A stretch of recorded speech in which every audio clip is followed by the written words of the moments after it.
আজকের যে ভাইরাল নিউজটা এটা মোটামুটি সবাই জানেন এবং দেখেছেন। হত্যাকাণ্ডের যে ভিডিওটা এইটা যারা দেখেছে, দেখার সাথে সাথে তার গায়ের লোম দাঁড়িয়ে গিয়েছে।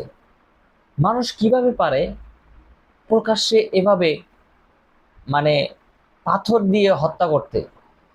ভিডিওতে স্পষ্ট দেখা যাচ্ছে যে পাথর দিয়ে কিভাবে বুকের উপরে, মাথাতে, পায়েতে আঘাত করে করে লোকটাকে মেরে ফেলা হলো।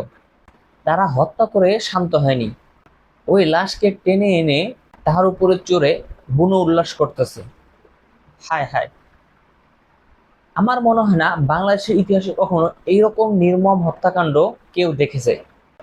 এটা কোন ধরনের নির্মমতা? এটা আসলে মেনে নেওয়া যায় না। এই ধরনের কাজগুলো দেখলে না গায়ের লোম অটোমেটিকলি ভাবে দাঁড়িয়ে যায়। তার দোষটা কি ছিল? বিভিন্ন প্রিন্ট মিডিয়ার মাধ্যমে যা জানতে পারলাম, চাঁদা না দেওয়ার কারণে আজকের এই ঘটনাটার উৎপত্তি। এই ঘটনাটি আওয়ামী লীগের আমলে বিশ্বজিৎ হত্যা এবং আবরার হত্যাকেও ছাড়িয়ে গিয়েছে। এ যেন প্রাচীন যুগে নির্মমতার ছাপ ফুটে উঠল। আমরা কি এই বাংলাদেশ চেয়েছিলাম? যে লোকটাকে হত্যা করা হলো তার যদি হাজারটাও অপরাধ থেকে থাকে বা দোষী সাব্যস্ত হয়ে থাকে, তাই বলে কি তাকে এভাবে প্রকাশ্যে হত্যা করবে? যারা এই হত্যাকাণ্ডের সাথে জড়িত তাদের বিরুদ্ধে অভিযোগ উঠেছে তারা নাকি বিএনপির সমর্থিত, তারা যুব দলের কর্মী।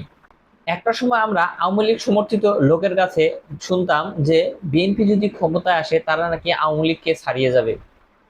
আসলে জানি না কতটুকু সত্য। বিএনপির শাসনামলটা দেখি নাই, কিন্তু আওয়ামী লীগের শাসনামলটা দেখেছি।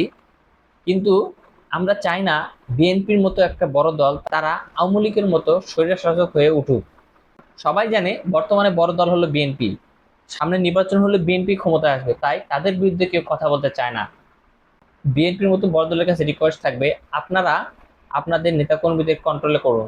আপনারা যদি তাদের এভাবে আয়ত্তে না নিয়ে আসতে পারেন তাহলে এদেশের জনগণ কিন্তু আপনাদেরও চিনে রাখবে।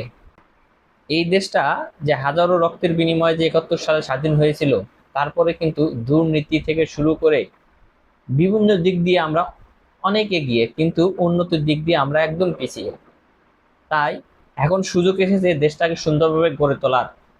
আপনি আমি যদি সঠিকভাবে সঠিক নিয়ম কানুন এবং আইন মেনে চলি তাহলে এই দেশটা একদিন অনেক উপরে চলে যাবে।